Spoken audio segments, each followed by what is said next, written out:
Okay, well, let me introduce Taylor real quick, and then we can get started and get this recording going, and so that we can send it out to everyone who is not able to attend live. But first, we just want to thank the credit union for, again, sponsoring the Wellness Challenge and allowing us to do these activities together, and as well for providing these financial seminars on various topics so that we can try to be more financial savvy and kind of have more of a holistic health approach, from a financial health to physical health, mental health, all the things. So today we have Taylor Riley with us. Taylor, he's been a mortgage consultant with University Credit Union for 6 years. He has worked in the financial and lending sector since 2005. So that's 16 years, if I can do quick math.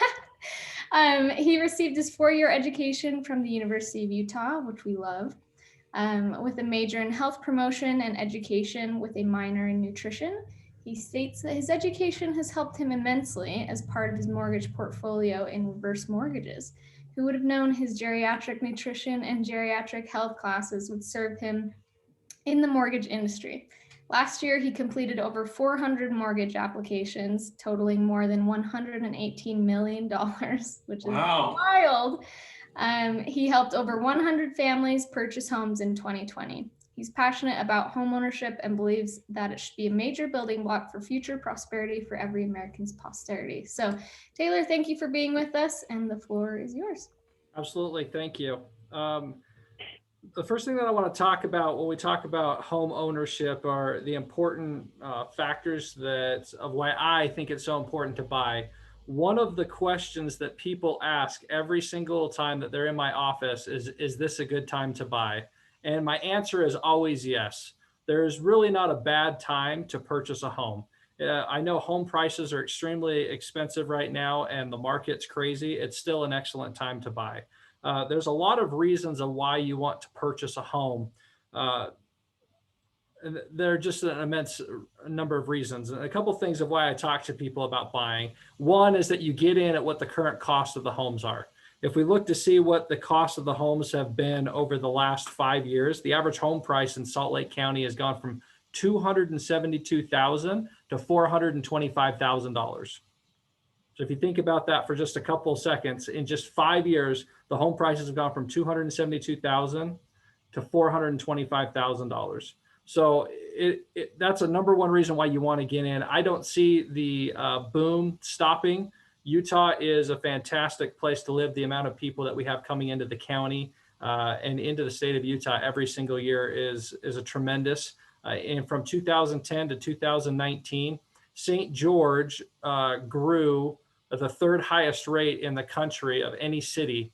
So when you look at the amount of population that moved into St. George in that decade, it was the third most in the United States. A couple other reasons why now is the time to buy. It fixed your costs. You know what your cost for your home is going to be each and every year. There are subtle changes with homeowners insurance and what the property taxes are going to be, but the principal and interest portion on your loan will never change unless you refinance. So when you look at what the cost of your home is going to be, it's going to be a fixed cost. Another thing is long-term growth and equity. If somebody were to buy a home in 2015, in 2020, they're going to be sitting on about $150,000 of equity. That's something that anybody who didn't have a home was not able to gain in that amount of time.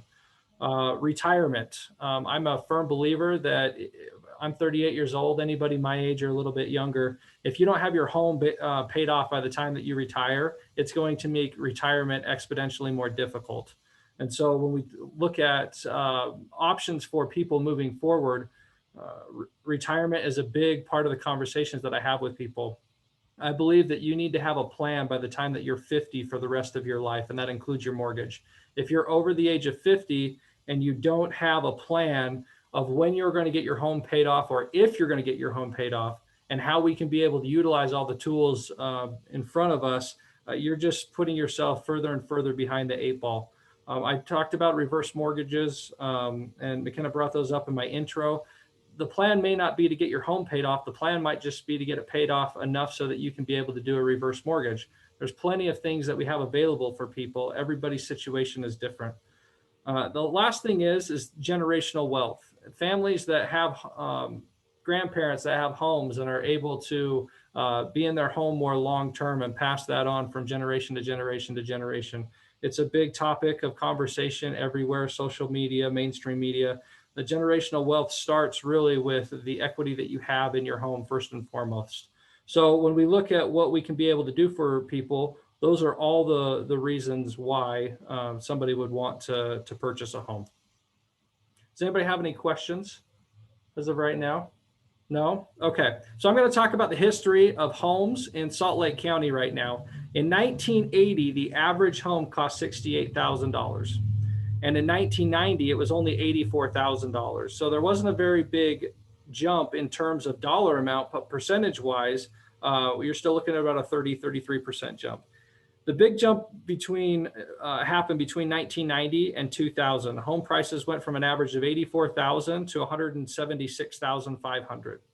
And so a lot of times people will ask, what's happening? Why is this taking place? In 2004, Elizabeth Warren and her daughter wrote a book called The Two Income Trap. And this was prior to Elizabeth Warren being elected into the Senate. She talked about what happens in an economy when it no longer goes from a single family income to a dual family income, and really in a finance economy. There's nothing that we can be able to do to really change what's happening within our economy. But what we can be able to do is play the game that is presented to us so that we can be able to benefit from us. If we look at the rules and know the rules, then we can be able to play the game and what's going to be beneficial. What's happened in our economy is that we've really become a two-income economy. It's extremely rare that you talk to somebody that is graduating from high school or maybe graduating from college when they talk about their long-term goals. And one of them is to only be a single family income moving forward. That's not a goal that a lot of people have anymore. And it's really due to the cost of everything that's happening, especially with home ownership. So when we're talking to people about what they can be able to do in terms of playing the game, is to get a few things in order so that we can be able to help them purchase a home. We know that home prices are going to continually go up. Just to finish my numbers that I had before, because I'm a numbers guy, 2000, the average home was $176,500. In 5 years, in 2005, it went up to $225,000. Now, we did have the recession that took place. There were only a few places from 2005 to 2010 that increased in value in Salt Lake County, the best one being in Draper, where home prices actually went up from 2005 to 2010 by 6.17%. So the average home price in Salt Lake County was still $220,000 in 2010. By 2015, that had gone up to $272,000, and as I stated, in 2020, it's $425,000, and we really don't see an end in sight. Mortgage rates have been low. That's a good thing for a little bit, but one of the things that happens is it tends to drive up home prices, and we've definitely seen that happen here. So a lot of times people will ask, where do I start? I don't even know where to begin, and so they start to go through the normal steps of how they are going to buy a home. And the first thing they think of is, I need to save money. And while I think that that is a noble thing to be able to do, the problem is that they're saving money without a plan of really what needs to happen for them to be able to get into their home. If you think about somebody who saved from 2015 to 2020, even if they saved $20,000 a year, which I think would be a major accomplishment, they still are further behind the eight ball when it comes to purchasing a home, because they only saved $100,000, and in that time frame, home prices went up $150,000. So it's not always about how much money you're saving. It's about using the tools that are presented to you so that you can be able to get into a home. So the steps to home ownership that I look at are, the first is the desire. Do you want to buy a home? Is it the right time for you to buy a home? As I said before, yes. So let's talk about a couple times when it wouldn't be the right time to be able to buy a home. If you aren't going to be living in the home long term, you're looking at a 12 to 18 to 24 month window. Probably might not be a good idea to be able to purchase a home. Now, our values have exploded, so I would be wrong to say that if you look back 24 months. But if you just look at a 24-month window, sometimes it's difficult because it does cost money to be able to sell the home. You're paying a realtor, you're paying closing costs, stuff like that. So you need to have a desire to be able to want to get into a home, and we can be able to help you if you're trying to figure out what kind of home I want to get into. The next thing that you want to look at with that desire is credit. Where is your credit at? Credit is the single most important factor next to income when you're looking at purchasing a home. So when we are looking at how much or what your credit score is, it will determine what your rate is going to be. Rates fluctuate. If we were having this conversation in 2018, rates were maybe in the high fours. At one point, they were in the low fives. Today, they're in the low threes. So you can't really pick a time in terms of when the rates are going to be better. It's still a good time to buy even when rates are a little bit higher, because the rates are always going to drop. So you can always refinance. The rates are going to go up, then they're going to go down, they're going to go up, and then they're going to go down. Getting into the home is really the most important thing that you can be able to do, but working on your credit so that it is as high as possible. In our industry, 740 is the top point of credit. Everything else after that is just ego points. It's always good to have a bigger ego than a smaller ego, but 740 is really the benchmark that you want to try and hit. If your credit score is a little bit lower, that's fine. There's different products that are available, FHA being one of them, where you are treated the same whether you have a 620 credit score or you have an 820 credit score. So there's different programs that are available for different people that are in different situations. If you don't know where your credit's at, or you're worried about where your credit is at, it may be lower, come in and talk to one of us. We can be able to go through with our tools and look to see where your credit score is, even without doing a hard inquiry. One of the things that I've seen over the past probably 24 months is that every single financial institution or credit card is giving you a free credit score update on a monthly or quarterly basis. It's become a normal thing. So finding out what your credit score is should be a pretty simple thing. If you have a little bit of a lower credit score, you're worried about what the score is, we can get a free credit report through annualcreditreport.com. And we can be able to look at the substance of the credit report and talk to you from our expertise and say, these are the things that I would recommend that you do to be able to get your credit score boosted up. So credit's going to be an important thing. If that's a hurdle that we need to overcome, it's better to do it today than next month or next year. The next thing are going to be finances. A lot of times it's very easy to get into the trap of getting a new loan. And when we talk about getting into a new loan, it may be necessary to be able to do that, but it may be something that was a desire at the time, but not something that really kept your eye on the prize, which is getting into a home. When you look at how much an item costs with a consumer loan in terms of dollar amount per thousand, a car may be $20 per thousand. Well, a home right now is a little bit under $5 per thousand. So every $1,000 that you have on an automobile loan is $5,000 that you can be able to buy in a home. So if you get into an automobile that's $20,000, $30,000, $40,000, you're really going to diminish how much you can be able to qualify financially if your debt to income ratio is tight. But your debt to income ratio is how much money you have in loans compared to overall income.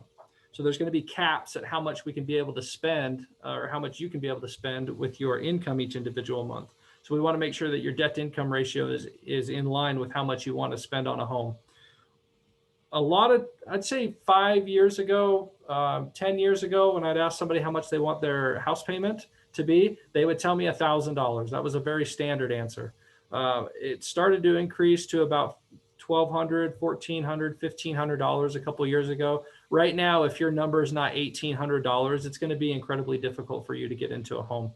Doesn't mean that you can't find something cheaper. There are things out there, but $1,800 seems to be the benchmark in my mind, that if somebody says I'm in that $1,800 to $2,000 range, you can be able to find a lot of homes that are going to be able to fit within your guidelines that you have. Okay, so the desire, we talk about credit, we talk about finances, and then that's when we'd probably want to do a pre-qualification if all of those boxes are checked, and get a realtor involved so that you can be able to start your shopping. We have a question. Yes. Richard?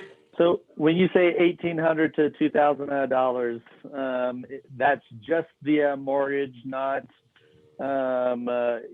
taxes, not your insurance, property insurance, no PMI, anything like that. You're talking $1,800 to $2,000 just in mortgage payment. That's an excellent question. So when I go through and I do my numbers, I always incorporate all of those items in it as to give you a full payment. I don't want to, okay. I never want to say, oh, $1,500, because somebody's going to think, oh, my payment's going to be $1,500, but there are hundreds of dollars of other items.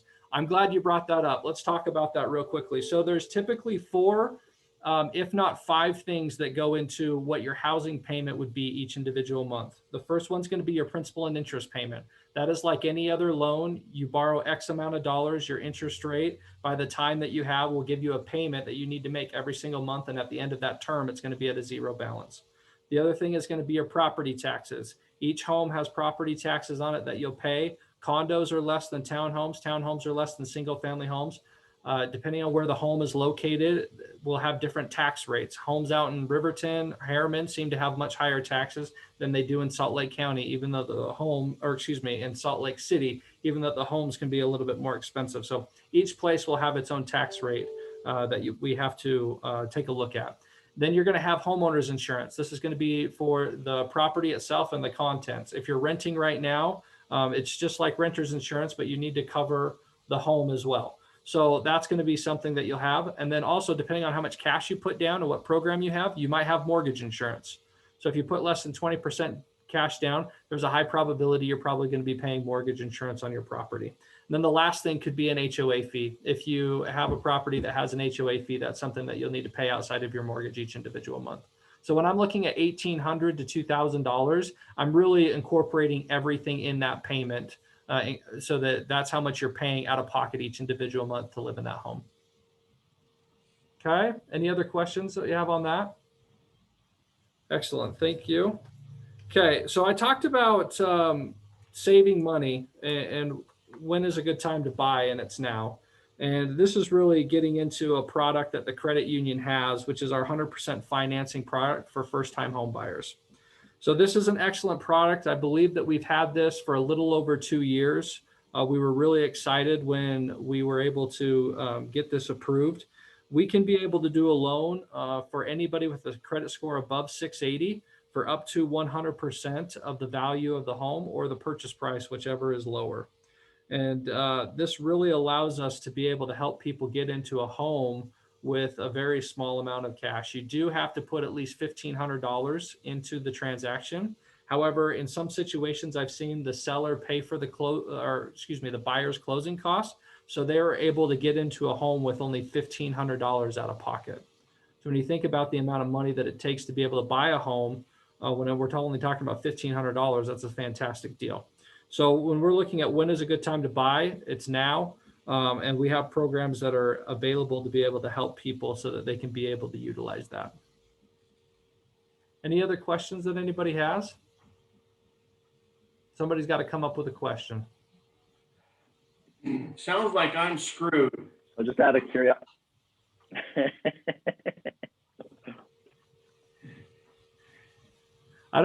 Curiosity. Yes. What does tell me a little bit about jumbo loans? Okay. So there's a couple different categories when people where does that fall? At what price point does that fall into place? What does that mean when you buy a really expensive home that you think, holy crap? Anyways. Yeah, the jumbo category is a little bit different. There's been quite a few things that have happened. It depends on the county that you're in. So the jumbo limit is different for each individual county. So here in Salt Lake County, it's $600,000, just over. So when you're looking at a jumbo loan, there's a couple things that we need to take a look at. So you're going to have a down payment that's required. And when you do a jumbo loan, you have to put 20% cash down. That's kind of standard throughout the industry that you're going to have to put 20% cash down on a loan of that size. When we're looking at what the purchase price is compared to what the loan amount is going to be after your down payment, that's what we're looking at with $600,000. So if you find a home that's $650,000, $690,000, if you take 20% off of that, then you're going to be below 600. So you're no longer doing a jumbo loan. So when we're looking at what the loan amount is, that's going to be the important part. And it will determine how much cash is needed to be able to do the transaction. As I said, in this situation, if you find a home at $695,000, you could do $95,000 cash down, which is only going to be roughly 15% when we're looking at the dollar amount to get below that 600,000 mark. So we do have jumbo products up to $2 million. We can be able to do loans up to $2 million as of right now. what's available for us. And our jumbo product's fantastic. We just need to take a look at where that final dollar amount's going to be with the loan and how much cash it's going to require down to be able to do that type of loan. So is it just the special thing about jumbo loans? Are they just the amount that you put down? Are there other additional requirements that come into play besides just a 20% down payment? There can be. Sometimes the debt to income ratios can be a little bit tighter, but they're all of the guidelines are close to one another with how much in terms of debt to income ratio, credit requirements, and stuff like that. So when we're talking about jumbo, usually the down payment is really going to be the sticking point if somebody has that available, because that is a large amount of cash that a lot of people have to put down to be in that category. I have a question. Yes. I don't really know how to phrase it. So what is the difference between getting your mortgage from a credit union or a bank or like an independent like mortgage lender? That's an excellent question. So a lot of places are following the same guidelines, which are Fannie Mae and Freddie Mac guidelines. The difference that you have when I look at what is one place offering me compared to the other. So I'll talk about the credit union first. So we service our loans long-term. So 99% of our loans, we don't sell to outside vendors. So we become your provider from the moment that you apply until you get your loan paid off. One of the things that I like to do is I give every single person that I help my cell phone number. I'm available from 7 a.m. to 10 p.m. 7 days a week via text. If you need me, I want to be there to be able to take care of you. So long-term is going to be the servicing that the credit union can offer. You'll always make your payment to the credit union. We take care of your escrow account. That's a free service that's available if you'd like it. If you don't, and your loan to value is within the guidelines that you need, you don't have to have an escrow account. There's a lot of little things that come into that are unique that we're able to work with that a lot of places wouldn't be able to.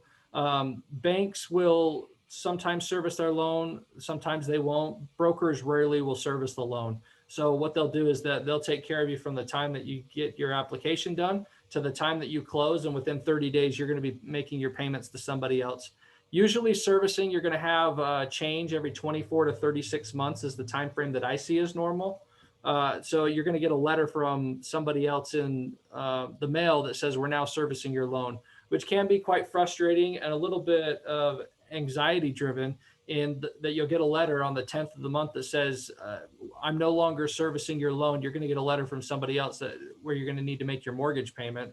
I'm a busy guy. I like to know every month where my mortgage payment's being made to. I have it set up on automatic payment so that I don't have to worry about it. Then you have to go through the steps of setting all that up. So that's really going to be the major difference between a financial institution, a credit union, a bank, and a brokerage, and what they can be able to do for you long term.